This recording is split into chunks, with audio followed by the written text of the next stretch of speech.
오늘도 우리 모두를 하나님을 예배하고 찬양하는 이 자리로 불러주시고 또 이 시간 주의 말씀을 듣게 하시니 참으로 감사드립니다.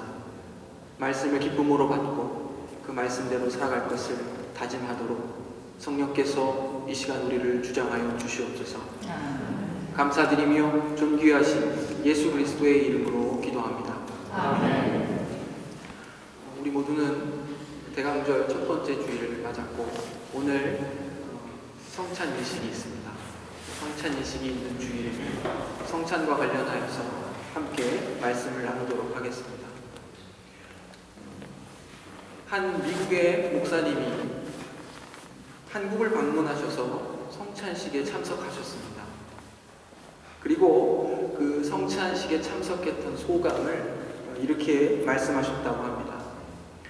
성찬에 참여하는 한국 성도들의 모습은 대단히 인상적이었다.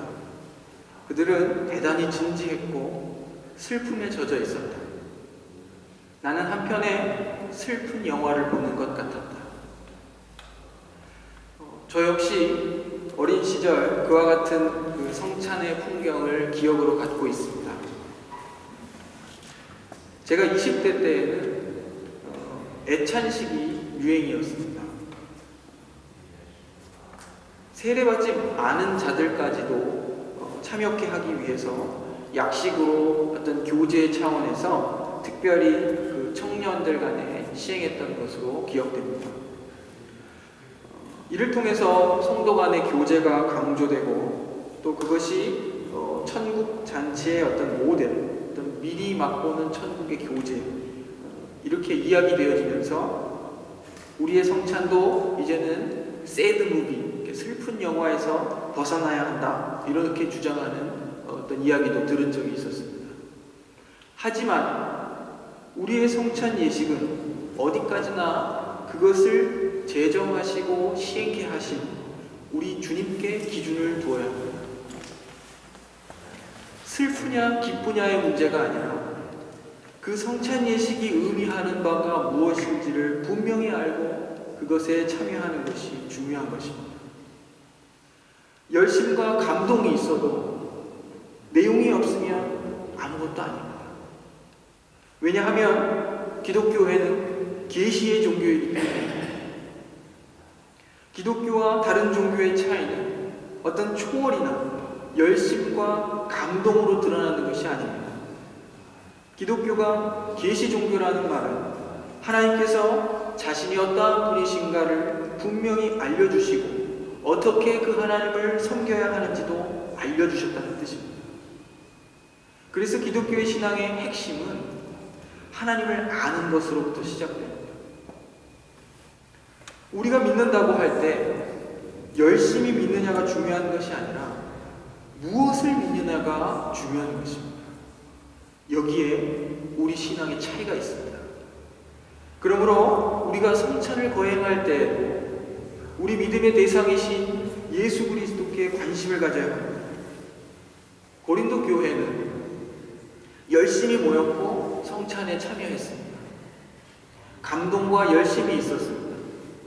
하지만 내용을 이루는 일에 실패하고 말았습니다. 그래서 오늘 본문에서 사도 바울을 통하여 책망을 받고 있는 것입니다. 분별 없이 성찬을 거행하며 문제를 일으켰기 때문에 바울이 질책하고 있습니다. 후에도 살펴보겠지만 고린도 교회가 범했던 실수들은 어떤 이들은 먼저 와서 자기의 먹을 것을 가지고 먼저 와서 먹고 취하는 일이 발생했다 이렇게 또 기록하고 있습니다. 아마도 그때만 해도 애찬과 어떤 성찬의 그 예식이 분명한 어떤 기준과 구분이 없었던 것으로 보입니다. 그래서 이러한 일이 발생하자 나중에 온 자들이 그 나중에 온 가난한 자들이 배가 고프는 일들이 또한 발생했습니다. 바울은 이에 대해서 말하기를 이것은 교회를 업신여기는 일이다. 가난한 자들을 부끄럽게 하는 일이다. 이렇게 질책하고 있습니다. 성찬의 핵심은 우리 주님께 있습니다. 첫 번째, 성찬의 핵심은 예수님을 기념하는 것입니다. 예수 그리스도의 그 희생과 죽음을 기억하는데 그 중심이 있습니다. 하지만 단순히 그 과거의 사건에 대한 회상으로 어떤 슬퍼함과 애통함만 있다면 그것은 부족합니다. 왜냐하면 부활하신 예수님께서 지금 하늘 보좌 우편에서 교회와 성도를 다스리고 계시기 때문입니다. 바로 이 주님과의 연합과 교제를 기억하게 하는 것이 성찬입니다. 그러므로 성찬은 은혜롭고 동시에 영광스럽습니다. 이 은혜롭고 영광스러운 그 예식을 통해서 주님께서 교회와 또한 성도들을 격려하시고 그 믿음을 강화시키시고 더욱 주님을 닮아가도록 이끄시기 때문입니다. 성찬의 내용으로서 그 예수님의 죽음은 떼는 떡과 부어진 잔으로 대표됩니다. 성찬 예식에서는 우리가 떡을 떼고 잔을 나누죠. 뗀 떡과 부어진 잔은 예수님의 찢긴 몸과 흘리신 그 피를 가리킵니다. 이것은 우리의 구원을 위한 예수님의 희생을 의미합니다. 떡과 포도주가 능력이 있는 것이 아닙니다. 혹 집례자에게 능력이 있는 것도 아닙니다. 오직 우리의 구원을 이루기 위한 예수 그리스도의 희생이 성찬의 내용인 것입니다. 성찬에 참여하는 자들은 예수님의 죽으심으로 말미암아 은혜와 열매들 그 혜택들로 더욱 풍성하게 됩니다. 그리고 그들은 그 신령한 양식으로 말미암아 은혜 가운데 더욱 성장하게 되는 것입니다. 성찬을 통해 우리의 죄를 십자가에 못 박고 성령의 열매 맺기를 소망합니다. 성찬을 통해 우리가 거룩하게 변화하는 그 성화의 은혜가 부어지며 성령을 통해 이 은혜 받음을 다시 한번 확인하고 감사하게 되는 것입니다. 예수님의 죽으심으로 하나님의 자녀가 된 자들이 바로 교회입니다. 이것이 교회의 정체성입니다. 교회는 예수님께서 죽으시고 부활하심으로 생긴 공동체입니다. 그러므로 교회 안에는 세상의 모든 차별이 파괴되고 오직 예수님의 죽으심을 통해 하나님의 자녀된 사실만 남습니다. 그런데 교회 안에서 이 사실 외에 우리가 예수님의 죽으심으로 하나님의 자녀가 된 이 사실 외에 그 어떤 것으로 이 사실을 약화시키거나 덧붙이려고 하는 시도들이 있다면 그 어떤 것이든 거부되어야 합니다. 그 예로 고린도전서 8장 8절 이하 11절까지를 보시면 우상제물을 먹는 문제에 대한 바울의 권면이 등장하는 것을 보게 됩니다. 어떤 이는 지식이 있어서 양심에 거리낌 없이 우상제물을 먹었다 이렇게 기록합니다. 하지만 또 어떤 이는 연약하여 그것을 보고 시험에 들고 실족하기도 했다 이렇게 이야기합니다. 바울은 어떤 자의 그 지식이 연약한 자의 양심을 상하게 하고 넘어뜨리는 것은 큰 죄라고 이야기합니다. 그러면서 이야기하기를 그 바로 연약한 자를 가리켜 예수 그리스도께서 위하여 죽으신 형제다 이렇게 이야기합니다. 제가 말씀드리려는 것은 교회 안에서 특별히 믿음이 연약한 자들에 대해 발시가 있어서는 안 된다는 말씀을 드리려는 것입니다. 그리스도께서 그를 위해 죽으셨는데 형제를 실족해 하면 그리스도께 죄를 범하는 것이다 이렇게 말하는 것입니다. 세상에는 차별이 있을 수 있습니다. 하지만 교회에는 차별이 있을 수 없습니다. 왜냐하면 우리 모두는 그리스도의 죽으심으로 하나님의 자녀가 된 형제들이기 때문입니다. 특별히 교회 안에서 믿음이 연약한 자들에 대한 발시가 있어서는 안 됩니다. 그리스도께서 위하여 죽으신 형제이기 때문입니다. 하나님께서 사랑하시는 형제를, 그리스도께서 위하여 죽으신 그 형제를 내가 무엇이라고 괄시할 수 있겠습니까? 아무리 잘났어도 주님이 죽으셔야 했고 아무리 못났어도 주님이 죽으셔야 했던 사람이에요. 그러므로 우리는 교회 안에서 세상의 차별과 괄시를 극복하고 서로 거룩하고 신령한 것을 나누며 격려하는 일에 힘써야 할 것입니다. 제 개인적으로는 목사의 권위는 어디까지인가 이 문제를 가지고 늘 고민합니다. 권위적이 되어 경직될까 염려하기도 하고, 혹은 너무 연소하고 혹은 경박하게 비추어져서 말씀의 권위가 손상될까 염려하기도 합니다. 하지만 중요한 것은 목사의 직분은 말씀을 전하는 일과 관련하여 권위를 가지면 되는 것입니다. 그 외의 장소와 시간에서는 설거지도 할 수 있고 청소도 할 수 있고 함께 공을 찰 수도 있습니다. 신학교 시절 제가 노회에 목회자 후보생 교육을 참석한 적이 있습니다. 굉장히 그 거룩한 그 분위기를 풍기시는 점잖으신 목사님이 계셨는데 이런 말씀을 저에게 하셨습니다. 본인은 잠자리에 드시기 전까지는 넥타이를 풀지 않으신다, 이렇게 말씀하셨습니다. 대단한 그 사명감의 표현이었겠지만 넥타이가 목사의 권위와 사명을 대표할 수는 없는 것입니다. 제 모교의 담임 목사님께서는 예배 후에 애찬할 때 식판을 들고 성도들과 함께 줄 서서 밥을 타서 드셨습니다. 줄을 서서 즐겁게 성도들과 대화하곤 하셨습니다. 교회 가면 아버지 같은 목사님, 또 이 목사님과 탁구도 치고 족구도 차고 또 목사님이 사주시는 음료수도 이렇게 먹던 마시던 그런 기억이 있습니다. 목사가 스스로를 대단히 특별하게 생각하여 특권의식을 갖는 것도 문제 있다고 생각합니다. 목사를 그렇게 만드는 또 성도들도 문제가 있다고 생각합니다. 중요한 것은 교회의 다수를 이루는 성도들을 귀하게 여기는 것입니다. 목사와 장로 그리고 직분자들이 이를 위해 부름받은 사람들이기 때문입니다. 골로새서 2장 18절 이하의 말씀을 보시면 일부러 겸손하게 행동하는 자들 혹은 천사를 숭배하는 자들에 대하여 경고하는 말씀이 나옵니다.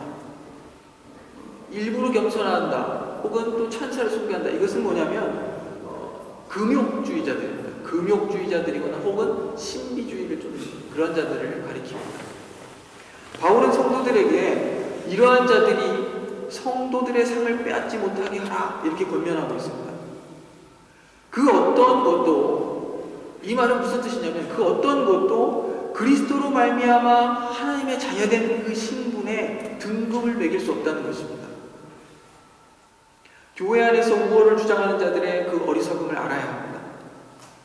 물론 남다른 은사와 하나님의 직접적인 개입의 역사가 있을 수 있습니다. 하지만 그것을 가지고 우열을 가리려고 한다면 거절하겠습니다. 성도로서 얼마나 철이 들었느냐, 얼마나 하나님 백성다우냐, 이런 문제는 있을 수 있지만 교회 안에 계급이 존재할 수는 없기 때문입니다.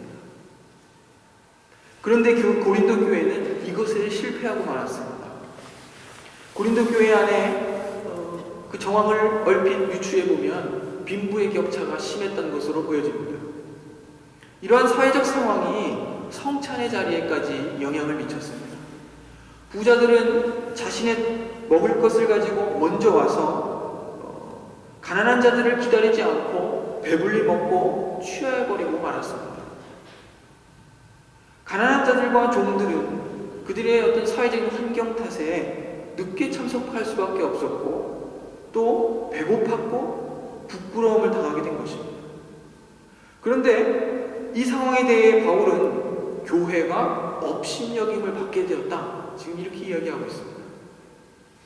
예수님의 죽으심으로 하나님의 자녀가 된 자들이 이 공동체가 이 교회의 공동체의 정체성이 성도들의 이러한 행태들로 인해 우습게 여김을 받게 되었다는 말입니다.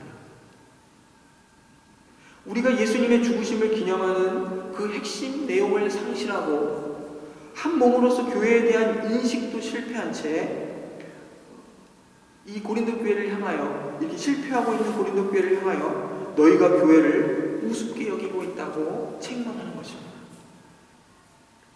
그들 안에 차별과 관시를 극복해야 하는 것입니다.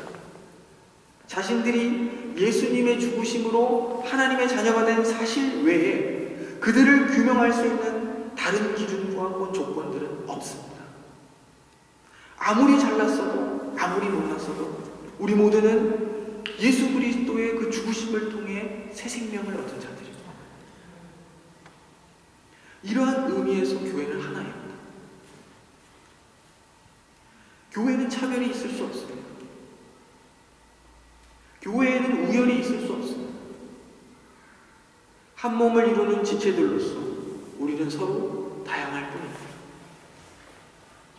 우리가 지금 맡은 모든 것들은 우리의 생명으로부터 시작해서 모두가 그리스도께서 주신 것입니다. 떡을 먹으며 잔을 마실 때마다 이 사실을 늘 기억해야 합니다. 우리가 성찬에 참여하며 주의 죽으심을 그의 오실 때까지 전한다는 것은 우리에게 대단히 중요한 교훈을 주고 있습니다. 이 말은 우리가 현재 은혜의 시간을 살아간다는 것입니다. 예수님의 구속사역은 계속되고 있습니다. 주님이 다시 오실 때까지 어느 누가 주님의 그 은혜 안에 들어오게 될지 우리는 알지 못합니다. 그러므로 현재를 기준으로 혹은 우리들을 기준으로 형제를 판단해서는 안 됩니다. 성찬에 참여하며 주의 죽으심을 전하는 교회는 주께서 오실 때까지 인내와 용납을 덕목으로 살아가야 되겠습니다. 인내와 사랑을 가지고 형제를 대할 때 그 인내와 사랑이 우리 자신을 또한 거룩하게 하고 우리로 하여금 주님의 성품을 소유한 자로 자라가게 할 것입니다.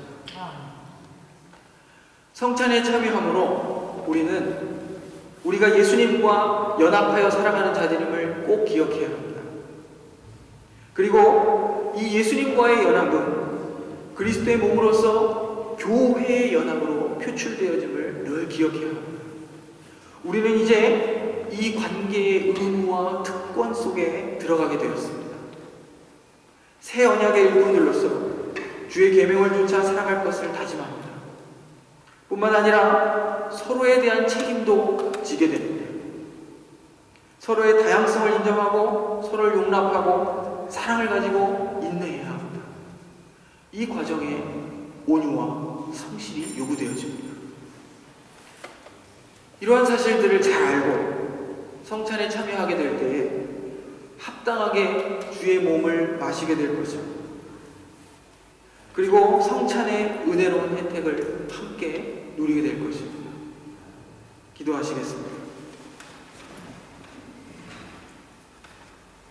우리의 교회로서의 그 정체성이 오직 예수의 죽으심으로 말미암는 하나님의 자녀된 사실로만 드러나게 하시니 참으로 감사드립니다.